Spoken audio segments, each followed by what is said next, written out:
Hello friends, तो कैसे हैं आप लोग। आई होप आप लोग खुश होंगे, स्वस्थ होंगे और अपने पढ़ाई पर ध्यान देते होंगे।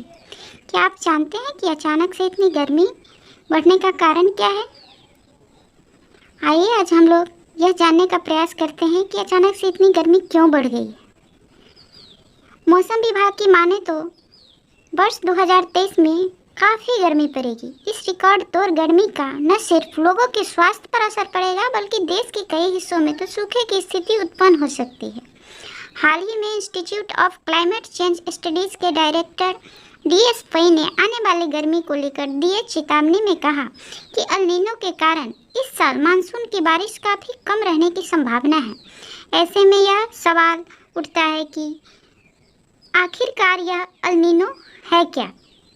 यह जो अचानक से गर्मी बढ़ी है यह अल नीनो के कारण ही बढ़ी है। तो आज हम लोग यह जानने का प्रयास करेंगे कि यह अल नीनो है क्या, इसका हमारे देश के मौसम पर किस प्रकार प्रभाव पड़ता है। तो आइए हम लोग इसके बारे में थोड़ा जानकारी प्राप्त कर लेते हैं। अल नीनो को एक प्राकृतिक आपदा के रूप में माना जा सकता है जिसमें समुद्र का तापमान, खास करके आपको कहे तो प्रशांत महासागर का जो तापमान है वह लगभग 5 से 10 डिग्री सेल्सियस तक बढ़ जाता है। आसान भाषा में समझे तो अल नीनो के कारण तापमान बढ़ जाता है, जिससे क्या होती है, गर्मी बढ़ जाती है और सूखे की स्थिति उत्पन्न हो जाती है। अब चलिए हम लोग अल नीनो के बारे में विस्तृत रूप से जानकारी प्राप्त करेंगे। अल नीनो स्पेनिश शब्द है जिसका अर्थ होता है चाइल्ड अर्थात शिशु। वास्तव में अल नीनो एक गर्म जलधारा है जो दक्षिण अमेरिका के पेरू एवं इक्वाडोर देशों के प्रशांत तटीय भाग में 3 से 7 वर्ष के अंतराल पर उत्पन्न होता है। यह एक प्रकार की गर्म जलधारा है। जैसा कि हमने आपको पहले ही बताया कि इसमें क्या होता है, जलधारा का जो तापमान होता है वह लगभग 5 से 10 डिग्री सेल्सियस तक अचानक से बढ़ जाता है। जब यह धारा पूर्वी द्वीप समूह क्षेत्र में पहुंचती है तो वहां निम्न दाब का क्षेत्र बन जाता है, जिसके कारण दक्षिण पश्चिम मानसून पवन का कुछ अंश इस निम्न दाब की ओर आकर्षित हो जाता है। परिणाम स्वरूप उत्तरी भारत में सामान्य से कम वर्षा होती है तथा सूखे की समस्या उत्पन्न हो जाती है।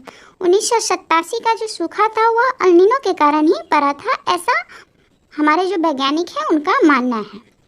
दूसरी ओर जिस वर्ष यह गर्म जलधारा प्रकट नहीं होती है उस वर्ष भारत में मानसून सामान्य रहता है और अच्छी बारिश भी होती है। अल नीनो के अध्ययन से मानसून का पूर्वानुमान लगाया जा सकता है और इससे बचा जा सकता है। चूँकि अल नीनो एक प्रकार की प्राकृतिक आपदा है, अगर इसका पहले से हम लोग पूर्वानुमान लगा ले तो इस प्रकार की जो गंभीर समस्याएं हैं उससे हम लोग बच सकते हैं। इसके कारण गंभीर सूखा का कारण संबंधित जो खाद्य पदार्थ है उसकी कमी हो जाती है। इससे लोगों में असुरक्षा की भावना आने लगती है। तापमान में अचानक बहुत ज़्यादा वृद्धि हो जाती है और लोगों का स्वास्थ्य जो है उस पर इसका बुरा प्रभाव पड़ता है। इससे क्या होता है, विभिन्न प्रकार की स्वास्थ्य संबंधी समस्याएं उत्पन्न हो जाती हैं।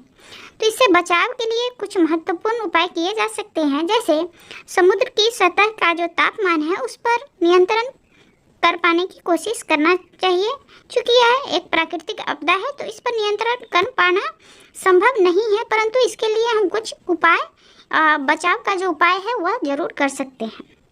खाद्यान्नों का जो है सुचारू रूप से आपूर्ति सुनिश्चित करना चाहिए तथा किसानों को आर्थिक सहायता देनी चाहिए और इसके लिए वैकल्पिक तरीकों को अपनाया जाना चाहिए जिससे लोगों में असुरक्षा की भावना उत्पन्न नहीं हो और इसका उनके स्वास्थ्य पर बुरा असर नहीं पड़े। आई होप बच्चों आप लोगों ने समझ लिया होगा कि अल नीनो का हमारे देश के मौसम पर क्या प्रभाव पड़ता है और इससे हम लोग किस प्रकार बचाव कर सकते हैं। यह वीडियो अगर आप लोग को पसंद आया होगा तो प्लीज़ मेरे चैनल को लाइक, शेयर एंड सब्सक्राइब कर दीजिएगा। Thank you.